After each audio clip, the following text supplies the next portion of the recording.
Hey everyone! Today we're not talking about boring weight loss diets. We're talking about history, war, great empires, and food.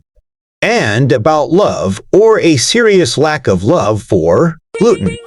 The Romans consumed flour products, but today's gluten would make their heads spin. Be honest, do you also think the gluten-free diet is an invention of hipsters and influences? Well, think again. Today, we're time-traveling 10,000 years back to discover how one random plant changed our history and then became the world's #1 food antagonist. Let's go! What do Napoleon, Egyptian pharaohs, and Roman legionaries have in common? They were all gluten-powered. Yes, that very same gluten everyone's avoiding today was once the fuel for great civilizations. Today, we'll find out how simple gluten conquered the world and why it's now public enemy #1.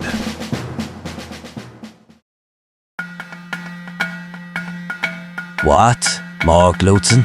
One day it's with gluten, the next day without. Enough already. Imagine this. An ordinary piece of bread can control how you feel from the inside. For millions of people worldwide, this isn't a horror movie plot, it's reality. But where did this gluten-free phenomenon even come from? Let's dig deeper, right into the soil where it all began. Chapter 1. Before Gluten. The Golden Age of Long ago, millions of years back, our ancestors were ultimate hunter-gatherers. Imagine a tough guy named Oog. His diet was simple: mammoth steak for lunch, berries for a snack, and a handful of nuts for dinner. Zero gluten, zero glutinous proteins. Pure paleo protocol. Hunting provided meat and skins, while gathering offered steady carbs. It was a reliable, time-tested way to survive, and it went on like this for thousands of years. But everything changed with one accident. What did you bring from the hunt? And I'm supposed to eat this? Eat it. It's gluten-free. Oh, come on. Our whole tribe is on this diet now. The mammoths will laugh at me like I'm a cowardly hamster.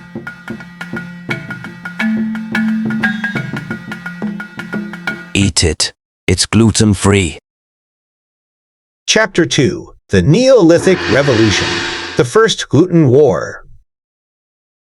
It all happened somewhere between Turkey and Iraq, in a place called the Fertile Crescent. Roughly 10,000 years ago, someone from the ancient Oog clan noticed a seed falling to the ground could sprout and yield new ears of grain. It was the greatest hack in human history. People began consciously planting and protecting wild grasses, wheat, barley. They selected the best seeds, and the plants gradually became domesticated. Agriculture was born. This wasn't a quick switch. It was a slow food revolution. Why was this a game changer? Grain can be stored. It's a reliable food supply. It allowed our ancestors to stop wandering and start building the first cities, develop crafts, and bake the world's first bread. Essentially, gluten became the glue that held the first civilizations together. And our bodies adapted. Gradually, the digestive systems of people who ate grains began to change, developing enzymes to digest gluten. Evolution in Action. Chapter 3. Fuel for Empires. The Golden Age of Gluten. Gluten was on the march. Wheat and barley became a strategic resource, bigger than oil. Ancient Egypt became the breadbasket of the ancient world. And in ancient Rome, everything was built on bread. Legionaries were paid in solidi, money, which they used first and foremost to buy grain. The famous slogan, "Bread and Circuses," wasn't just a crowd's cry. It was the foundation of state stability. Without nutritious bread, there would have been no great campaigns, huge armies, or grand constructions. Imagine, gluten was the ancient energy bar, or the glue that held empires together. Without it, the world would be a completely different place. Chapter 4. The Rebellion Against Grain. The First Gluten-Free Pioneers. But how did it happen that a product that fed humanity for millennia suddenly became an enemy?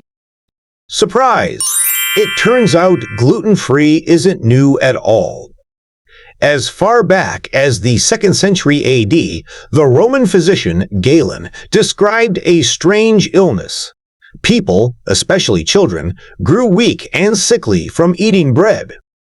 It was one of the first descriptions of celiac disease. In the Middle Ages, people who didn't tolerate bread well didn't understand the cause. They blamed their pain on bad spirits or divine punishment, and treated it with bloodletting or dubious herbs. If only they'd had our modern gluten-free recipes. The breakthrough only came in the 1942. Dutch pediatrician Willem Karel Dickey noticed during the war that children with celiac symptoms improved when bread was scarce. He proved that the culprit was specifically gluten, the protein found in wheat, rye, and barley. Chapter 5. Modern Times. From necessity to trend. And then the 21st century arrived. The story took an unexpected turn. Awareness of the real medical problem, celiac disease affects about 1% of the population, spawned a huge industry. Celebrities and athletes picked up the trend. Celebrities popularized clean eating. Some tennis players linked their wins to dropping gluten. Gluten-free became trendy as a synonym for a healthy lifestyle. Demand creates supply. Whole supermarket sections appeared. Gluten-free bread, pizza, cookies, even beer. This is a multi-billion-dollar business. Forgotten crops made a comeback. Flour from rice, corn, quinoa, amaranth. And by the way, amaranth isn't new, it was used by the Aztecs. Chapter 6. What's next?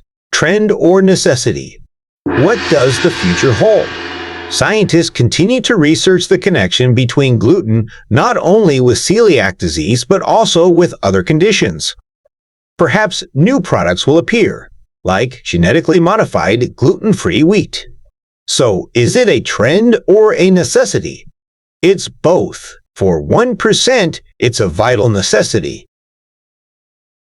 For everyone else, it's often a matter of personal choice and trendiness.